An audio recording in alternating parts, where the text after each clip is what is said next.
आज इस पवित्र धरती पर मुझे उपस्थित होने का अवसर मिला है। मैं यहाँ सभी किसान भाइयों और बहनों का इस मुकद्दस मौके पर हृदय से स्वागत करता हूँ। 76 साल पहले इस मिट्टी ने देशभक्ति की मशाल जलाई थी और आज सामाजिक क्रांति की मशाल लिए मेहनत का साथ बारामूला के और जम्मू कश्मीर के भाग्य को बदलने के लिए खेत में मैंने कर्म भूमि में डटे हुए और इसलिए मुझे लगता है कि सोच समझ करके एग्रीकल्चर डिपार्टमेंट ने रबी फसलों की बुआई का शुभारंभ बारामूला ज़िले के इस ब्लॉक से किया है। पिछले 3-4 वर्षों में विकास यात्रा में बारामूला स्प्रिंट गति से दौड़ रहा है। इसमें सबसे आगे सफलता का परचम लहरा रहे हैं हमारे किसान भाई और बहन। यहाँ के किसान परिवार सिर्फ इस ज़िले के नहीं बल्कि जम्मू कश्मीर की ताकत हैं और उसका गौरव है। मैं सभी किसान भाइयों और बहनों का एक बार फिर से हृदय से अभिनंदन करता हूँ। पिछले 3 वर्षों में अपने कठिन परिश्रम से आपने खेतों में जिस प्रकार नई क्रांति पैदा की है उसके लिए मैं हृदय से आप सबका आभार व्यक्त करता हूं। आप सबको नमस्कार करता हूं। मुझे लगता है कि आपकी कामयाबी के लिए तथा रबी के इस बेहद मुकद्दस आगाज़ के लिए चंद शेर लाजमी बनते हैं और मैं आप सभी की नज़र करना चाहूँगा। परों को खोल जमाना उड़ान देखता है, परों को खोल जमाना उड़ान देखता है, जमी पर बैठ के क्या आसमान देखता है। घटाएं उठती हैं, बरसात होने लगती है, जब आँख भर के फलक को किसान देखता है, जब आँख भर के फलक को किसान देखता है। यही वो शहर जो मेरे लबों से बोलता था, यही वो शहर जो मेरे लबों से बोलता था, यही वो शहर जो मेरी ज़ुबान देखता है, यही वो शहर जो मेरी ज़ुबान देखता है।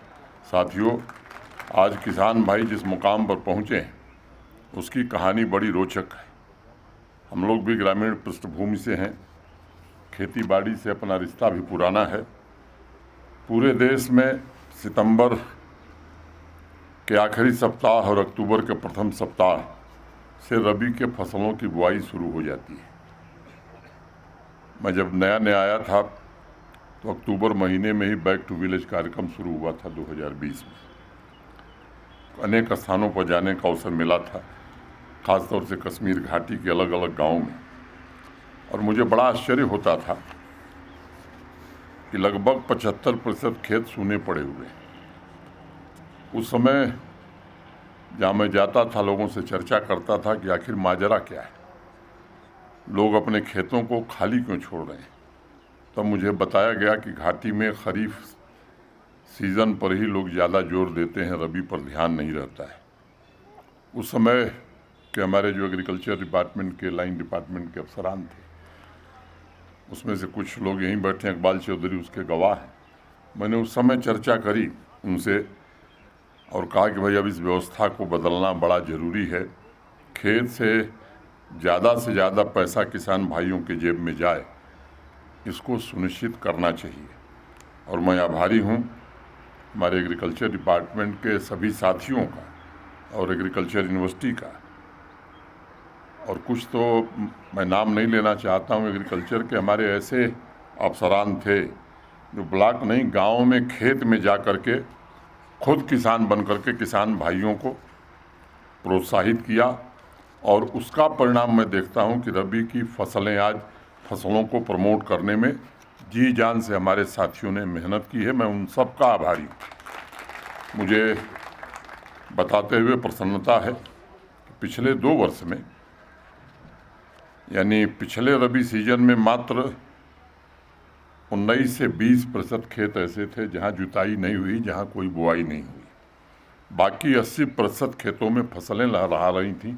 अभी शैलेंद्र कुमार जी उसका विवरण दे रहे थे। पूरी घाटी में 1,40,000 हेक्टेयर खेतों में मस्टर्ड की खेती हुई और जो शैलेंद्र जी कह रहे थे कि पीली क्रांति, येलो रिवॉल्यूशन एक तरह से जम्मू कश्मीर घाटी में आया और इसकी आवाज़ देश के कोने कोने तक गई। मुझे बताया गया है कि अकेले रबी सीजन की फसलों से कश्मीर डिवीज़न ने 5,000 करोड़ रुपए का रेवेन्यू जनरेट किया है। महीनों जो हाथ खाली रहते थे, आज वही हाथ खेतों में सोना उगा रहे हैं। अधिक संपदा अब किसान भाइयों के घरों की समृद्धि बढ़ा रही है। नई पीढ़ी की आकांक्षाएं और उनके सपने पूरे हो रहे हैं। स्वावलंबी जम्मू कश्मीर की रचना इस यात्रा में आपके योगदान पर गर्व आज हमें नहीं, पूरे देश को है, पूरे जम्मू कश्मीर प्रशासन को है। देश के अनेक एग्रीकल्चर एक्सपर्ट ने अपने अपने अनुमान लगाए हैं। सरसों का फॉडर, सरसों की खली वगैरह से मिलाकर उनका मानना है कि रबी सीजन में सबसे मुनाफे की फसल साबित हो रही है। इसके अलावा येलो रिवॉल्यूशन से बी कीपिंग को भी बढ़ावा मिला है। कश्मीर डिवीज़न में बी कॉलोनीज की संख्या ने 1 लाख का आंकड़ा पार कर लिया है। हजारों की संख्या में ऑयल एक्सट्रैक्शन की यूनिट लगने लगी हैं। इसके कारण अनेक लोगों को रोजगार मिला है। पॉलिनेशन में वृद्धि देखी जा रही है, जिससे सेब के उत्पादन में भी 20 से 25% की वृद्धि हो रही है। इस साल कश्मीर डिवीज़न में मस्टर्ड की खेती का टारगेट, जैसा अभी बताया गया मेरे को, 1.5 लाख हेक्टेयर से ज़्यादा का रखा है। वेजिटेबल कल्टीवेशन का एरिया भी बढ़ाया गया है। ये सारे आंकड़े उपलब्ध हैं, मैं उसको पढ़ना नहीं चाहता हूँ, लेकिन एक बात मैं जोर दे करके कहना चाहता हूँ कि रबी ने खेतों में, रबी हिंदी में रबी का मतलब होता है सूरज, तो मुझे लगता है कि रबी यानी सूरज की नई किरणें बिखेर रहा है। नए उद्यम शुरू हुए हैं और होलिस्टिक एग्रीकल्चर डेवलपमेंट प्रोग्राम की मदद से इस साल खरीफ सीजन में घाटी में अतिरिक्त 8,000 हेक्टेयर खेती को वेजिटेबल कल्टीवेशन तथा 1,000 हेक्टेयर खेतों को मिलेट कल्टीवेशन के अंतर्गत ला करके पूरे कश्मीर वैली के सर्वांगीण विकास की एक नई क्रांति एग्रीकल्चर और एलाइड डिपार्टमेंट के हमारे साथी शुरू कर रहे हैं। मुझे स्मरण है, यहीं बारामूला के रहने वाले किसान भाई अब्दुल गनी शेख साहब ने सबसे पहले इस ज़िले में मिलेट की खेती शुरू की थी। अगस्त के महीने में उनका नाम मैंने आवाम की आवाज़ में लिया था, मैंने उन्हें बधाई भी दी थी। मैं बाकी किसान भाइयों से भी अनुरोध करता हूँ कि वर्तमान समय डाइवर्सिफिकेशन का है। रबी सीजन में अभी बताया गया कि बरसीम की खेती नए सिरे से प्रारंभ हो रही है। 5 चीज़ें शुरू की गई हैं। जौ की खेती हो रही है। लागत और मुनाफे को अगर आप जोड़ेंगे, जिला कृषि अधिकारियों से अगर आवश्यक सहयोग लेंगे हमारे कृषि विभाग के लोगों से, तो पूरे खेती की व्यवस्था में आमूलचूल परिवर्तन ला सकते हैं। और मैं आभारी हूँ अपनी यूनिवर्सिटीज़ का भी कि हमारी यूनिवर्सिटीज़ के भी लोगों ने जिस तरह से इस पूरे कार्यक्रम में कंधे से कंधा मिला करके काम किया है, इससे मुझे लगता है कि बड़ा परिवर्तन आने वाले दिनों में होगा।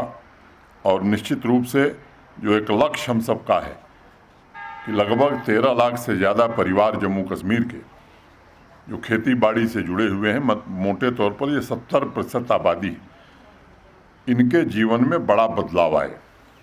और एक बात का विशेष ध्यान HADP में रखा गया है कि जो हमारे मार्जिनल फार्मर हैं, इनकी भी आबादी लगभग 2,62,63,000 है, ये पीछे न छूट जाएं। इनकी भी हैंड होल्डिंग करके इन परिवारों की भी आमदनी कैसे बढ़ाई जाए, इसकी भी व्यवस्था की गई है। और जम्मू कश्मीर की शान अगर वास्तव में कोई है तो मुझे लगता है हमारे किसान भाई बहन हैं और उनकी खेती प्रगति के रास्ते पर बढ़े।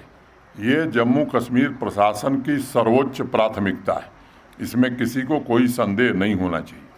अभी जिक्र किया कुलपति जी ने, वाइस चांसलर साहब ने, 5,013 करोड़ रुपए जो बजट हमारा रहा है, उसके अलावा 5 वर्ष में मैंने हर साल 1,000 करोड़ रुपए ज़्यादा हम लोग एग्रीकल्चर और एलाइड सेक्टर में खर्च इसीलिए कर रहे हैं कि 70% लोगों का जीवन बदल जाए। और मैं आज कहना चाहता हूं कि किसानों की मदद के लिए जो कुछ भी करना पड़ेगा माननीय प्रधानमंत्री जी के निर्देशन में, क्योंकि उनका भी बार बार ये निर्देश रहता है कि अगर देश को बदलना है, देश को वास्तव में विकसित भारत बनाना है, तो उसमें सबसे बड़ा योगदान कृषि क्षेत्र का होगा। और आप देखें, कोविड की महामारी के दौरान भी देश की प्रगति रुक गई थी, लेकिन कृषि क्षेत्र की प्रगति नहीं रुकी थी। तो संकट के दौर में भी किसानों ने ही देश को संभाला, और इतने बड़े संकट के बावजूद आज दुनिया की 5वीं बड़ी अर्थव्यवस्था हम बन रहे हैं। तो इस देश की अर्थव्यवस्था को संभालने वाला भी हिंदुस्तान का किसान ही था, और इसलिए ये हमारी प्रतिबद्धता है। 2022 के खरीफ के सीजन में लगभग 3000 quintal high quality paddy seed किसान भाइयों को कश्मीर घाटी में उपलब्ध कराई गई। 2023 खरीफ सीजन में 15,000 quintal high quality paddy seed किसान भाइयों को इस बार उपलब्ध कराया है। अब कहने में मुझे 1 मिनट भी नहीं लगा, सुनने में आपको पता नहीं समझ में आ रहा है कि नहीं। मैं आपको बड़े जिम्मेदारी से एक बात कहना चाहता हूँ, देश के किसी राज्य से आप तुलना कर लीजिए, जितनी हमारी आबादी है, 15,000 quintal high quality paddy seed Uttar Pradesh में भी सरकार ने नहीं दिया होगा जितना अकेले कश्मीर वैली में जम्मू कश्मीर प्रशासन ने दिया। 2022 के खरीफ सीजन में 2800 क्विंटल मक्के का क्वालिटी सीड उपलब्ध कराया गया था, और इस साल खरीफ के दौरान 28,000 क्विंटल मक्के का क्वालिटी सीड यहाँ के किसान भाइयों को उपलब्ध कराने का काम हमारे एग्रीकल्चर डिपार्टमेंट ने किया है। घाटी के सभी 10 जिलों में प्रधानमंत्री फसल बीमा योजना लागू कर दी गई। कई बार लोग संकोच में पड़ते हैं कि हम क्यों इससे जुड़े। मेरा अनुरोध है कि जब प्राकृतिक विपत्ति आती है, जब प्रकृति का प्रकोप आता है, उस समय हमें समझ में आता है कि अगर हम भी इस योजना से जुड़े होते तो शायद आज हमारी आफत कम हुई होती। तो मैं आपसे निवेदन करना चाहता हूँ, जिला प्रशासन के अपने साथियों से भी कहना चाहता हूँ, और चुने हुए जनप्रतिनिधियों से भी कि ये अब 20 जनपदों में फसल बीमा योजना लागू हो गई। हार्टिकल्चर में भी ये योजना लागू हो, इसकी भी कोशिश हमारे प्रिंसिपल सेक्रेटरी शैलेंद्र कुमार कर रहे हैं, और हम चाहते हैं कि इसमें भी हम बीमा की योजना लेकर के आवें ताकि किसानों को हर समय एक इंश्योरेंस हम दे सकें। तो मेरा निवेदन होगा कि इसमें अधिक से अधिक किसान जुड़ें, इसका लाभ उठावें। पुलवामा के बाद बारामूला में सबसे ज़्यादा फार्मर प्रोड्यूसर ऑर्गेनाइजेशन शुरू किए गए। पूरे कश्मीर डिवीज़न का अगर आंकड़ा देखेंगे तो कुल 85 एफपीओ हैं। ये कोई बहुत अच्छी स्थिति अभी नहीं है, लेकिन HADP इम्प्लीमेंट करते करते इस स्थिति में बड़ा बदलाव आएगा। और मुझे लगता है कि आमदनी बढ़ाने और प्रोडक्टिविटी बढ़ाने, मार्केट लिंकेज, ये तीनों के लिए बड़ा आवश्यक है। भारत सरकार ने कोऑपरेटिव डिपार्टमेंट को भी नए सिरे से प्रोत्साहित करने का काम शुरू किया है। एक बात समझ लीजिए कि सहकारिता का और कृषि का ये बड़ा गहरा संबंध है। देश के जिन राज्यों में सहकारिता आंदोलन ठीक से चला, वहाँ किसानों को इनपुट क्रेडिट सबसे ज़्यादा मिली है, और जिन राज्यों में, जिन इलाकों में सहकारिता आंदोलन भ्रष्टाचार की भेंट चढ़ गया या किन्हीं कारणों से नहीं चल सका, उन राज्यों का आप आर्थिक आंकड़ा उठा करके देखिए, वहाँ के किसानों को इनपुट क्रेडिट नहीं दिया जा सका।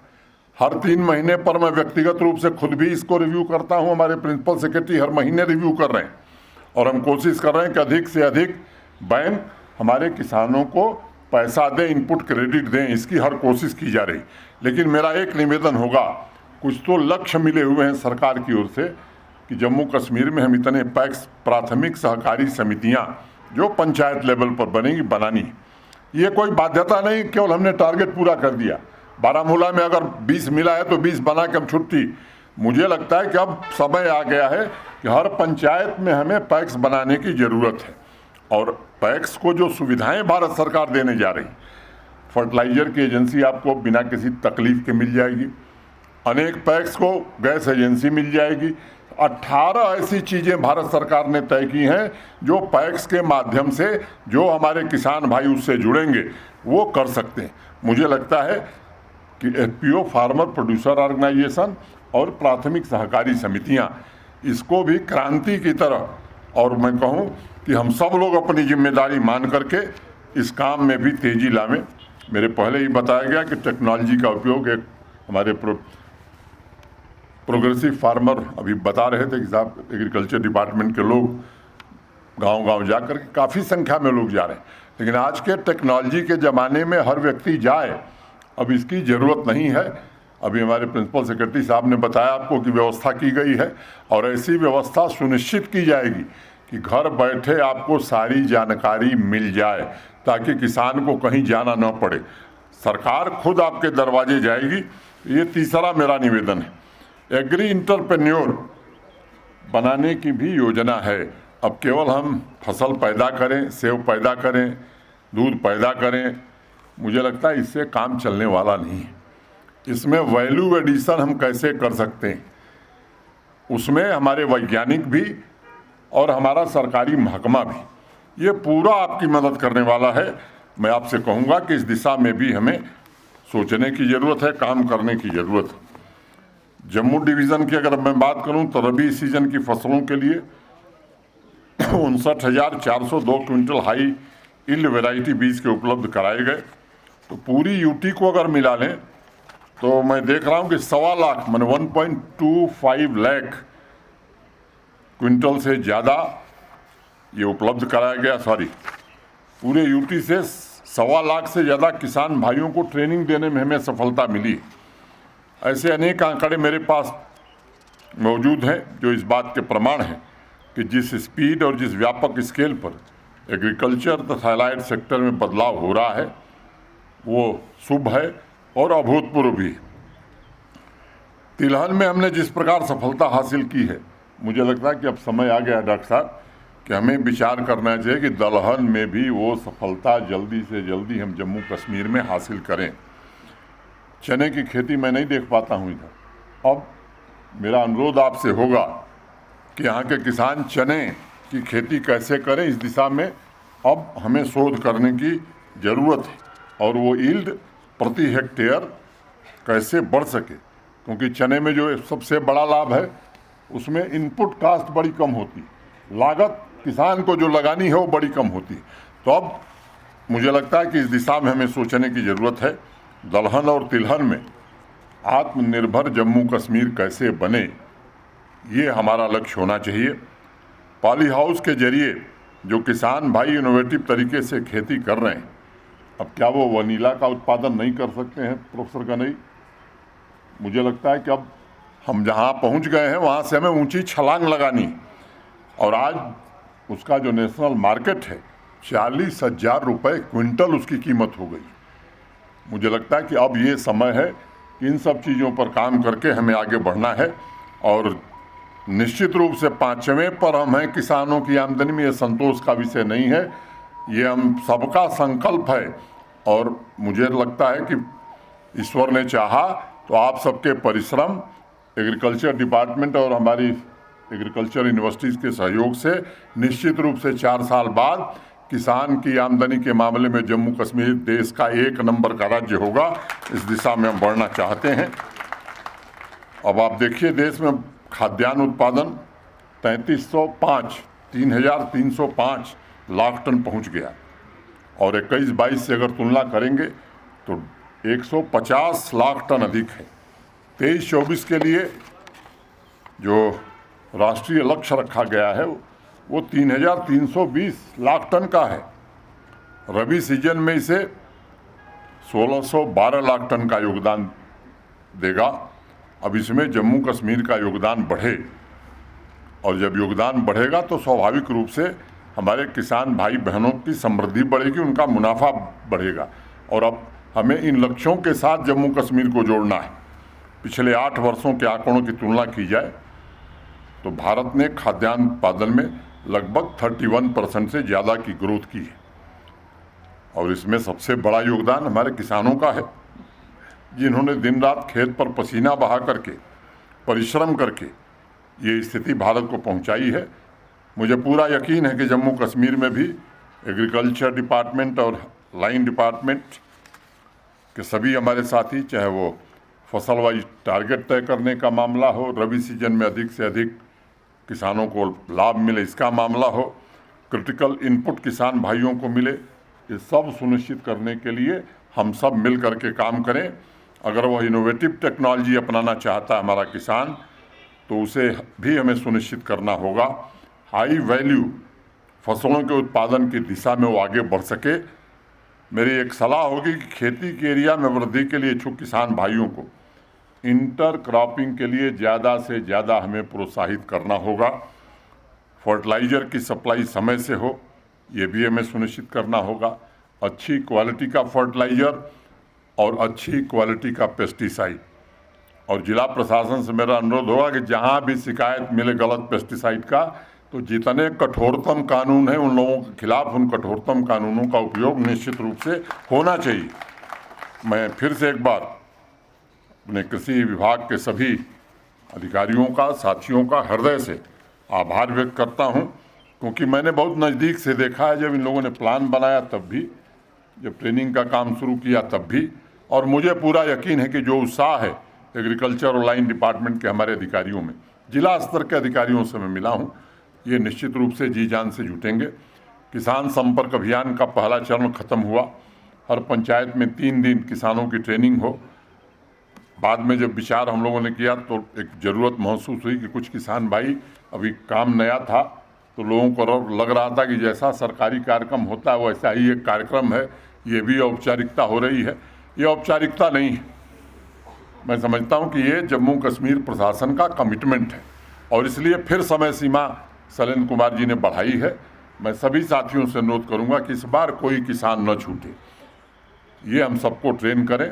दक्ष पोर्टल पर अधिक से अधिक किसानों का रजिस्ट्रेशन हो और आज जितने इंटरवेंशन आज एग्रीकल्चर डिपार्टमेंट कर रहा है, मैं समझता हूं कि वो काफ़ी पर्याप्त है। मैं कुछ दिनों पहले टीवी पर देख रहा था कि हरियाणा में किसान जब फसल की बुआई शुरू करता है तो एक नया रजिस्टर खरीदता है। पहले पन्ने पर वो मिट्टी का स्वास्थ्य माने सॉइल हेल्थ का जिक्र करता है, हर एक एकड़ में क्या पैदा करना है ये लिखता है, उस पर कितनी इनपुट कास्ट आएगी फिर वो दर्ज करता है, और फिर चौथा कॉलम उसका है कि अनुमानित उत्पादन क्या होगा, फॉडर से लेकर के बाकी चीज़ों को जोड़ करके ये भी उसकी गणना करता है कि उसे कुल फ़ायदा कितना होने वाला है। अब ये कोई पत्रकार उस किसान का इंटरव्यू ले रहा था और उसने पूछा कि ये कहाँ से सीखा, तब उसने जवाब दिया कि जिला कृषि ट्रेनिंग के दौरान उन्हें ये बात बताई गई थी। तो जो भाई समझते हैं कि जो ट्रेनिंग का काम है ऐसे ही है, वहाँ जाके क्या मिल जाएगा, तो मुझे लगता है कि मैं इसलिए जोर दे करके कह रहा हूँ कि आपके पंचायत में अगर ट्रेनिंग का कार्यक्रम है, कृपा करके ज़रूर जाइए, ध्यान से सुनिए। जो बात नहीं समझ में आ रही है तो ट्रेनिंग देने वाले अधिकारी से पूछिए। मुझे लगता है कि किसान भाई अगर इसमें पूरी तरह से भाग लेंगे तो निश्चित रूप से जो हम लोगों ने प्लान बनाया है वो ज़मीनी स्तर पर उतरेगा और एक अच्छा जम्मू कश्मीर में कहूँ कि बन सकेगा। माननीय प्रधानमंत्री जी ने कृषि और किसान भाइयों की पहली प्रियॉरिटी तय की थी। किसान परिवारों की ज़रूरत के मुताबिक आज इतने संसाधन और आर्थिक सहायता उपलब्ध कराई जा रही है जितना हम कभी सोचते नहीं थे। साहब, खेती में पैसा नहीं है, चलो दरबान की नौकरी कर लें सरकारी। मैं समझता हूँ इस मानसिकता से भी अब बाहर निकलने की ज़रूरत है। अभी तो आपने देखा कि सॉफ्टवेयर इंजीनियर नौकरी छोड़कर खेती में आया है, तो इस बात को आप समझिए कि अब चपरासी की नौकरी के लिए भागने की ज़रूरत नहीं है, क्योंकि खेती में जिस तरह का मुनाफा हो सकता है, आप अच्छी चीज़ खाने को भी मिलेगी, 5 लोगों को खिलाने को भी मिलेगी, खुद भी आप संपन्न होंगे और 5 लोगों को और रोज़गार दे सकेंगे। ऐसे अनेक उदाहरण हैं। ऑटोमोबाइल इंजीनियर प्रमोद गौतम नौकरी करते थे, अच्छी तनख्वाह थी, छोड़ दिया उन्होंने नौकरी और खेती कर रहे हैं। हर साल उनका मुनाफा लगभग 1 करोड़ रुपए का हो गया। एक दूसरा नाम देश में है सचिन काले का, मैकेनिकल इंजीनियर थे, साल की कमाई अच्छी खासी थी, छोड़ दिया नौकरी, और जितनी नौकरी में कमाते थे उसके 5 गुना से ज़्यादा कमा रहे। हरीश धनदेव राजस्थान सरकार में नौकरी करते थे, नौकरी छोड़कर खेती शुरू कर दी। राम शरण वर्मा की कहानी आपने अभी हाल में पढ़ी होगी। देश के सबसे अमीर किसान बन गए, और उनकी सफलता का राज जो उन्होंने लिखा कि फसलों का डाइवर्सिफिकेशन, यही सबसे बड़ा राज है। चार्टर्ड अकाउंटेंट की नौकरी छोड़कर राजीव ने वेजिटेबल, फ्रूट, तिलहन की खेती शुरू की, और वो कह रहे हैं कि कमाई हमारी तिगुनी से ज़्यादा हो रही जो पहले हम कमा रहे थे। ऐसी अनेक कहानियाँ आप सुन सकते हैं। मैंने ये कहानियाँ इसलिए सुनाई ताकि आप खुद पर आत्मविश्वास कर सकें, और उस नौकरी के पीछे भागने की बजाय खेती में मैं समझता हूँ उज्जवल भविष्य है, और देश की भी हम सेवा कर सकते हैं। जम्मू कश्मीर और भारत की प्रगति में अपना योगदान दे सकते हैं। होलिस्टिक एग्रीकल्चर डेवलपमेंट प्रोग्राम इसी पोटेंशियल को टैप करने के लिए बनाया गया और इसी उद्देश्य से चलाया जा रहा है, जिसकी सफलता आपके सहयोग पर भी निर्भर करती है। कृषि उत्पादकता को सस्टेनेबल तरीके से आगे ले जाना, ये जम्मू कश्मीर प्रशासन की सर्वोच्च प्राथमिकता है। आप सभी की लगन और परिश्रम को देखकर और अपने साथियों की मेहनत को देखकर मैं कह सकता हूँ, फूड एवं फार्मिंग का हमारा स्वर्णिम काल प्रारंभ हुआ है। कदम से कदम मिलाकर हमें इस विकास यात्रा में आगे बढ़ने की ज़रूरत है। और मैं 2 पंक्तियाँ कह के ख़त्म करूँगा कि उड़ान वालों उड़ानों पे वक्त भारी है, उड़ान वालों उड़ानों पे वक्त भारी है, परों की अब के नहीं हौसलों की बारी है। मैं कतरा हो के तूफ़ानों से जंग लड़ता हूँ, मैं कतरा हो के तूफ़ानों से जंग लड़ता हूँ, मुझे बचाना समंदर की जिम्मेदारी है। दुआ करो कि सलामत रहे मेरी हिम्मत, ये एक चिराग कई आँधियों पे भारी है, ये एक चिराग कई आँधियों पर भारी है। एक बार पुनः सभी किसान भाइयों बहनों को रबी सीजन के शुभारंभ की मैं बहुत बहुत शुभकामनाएं देता हूं।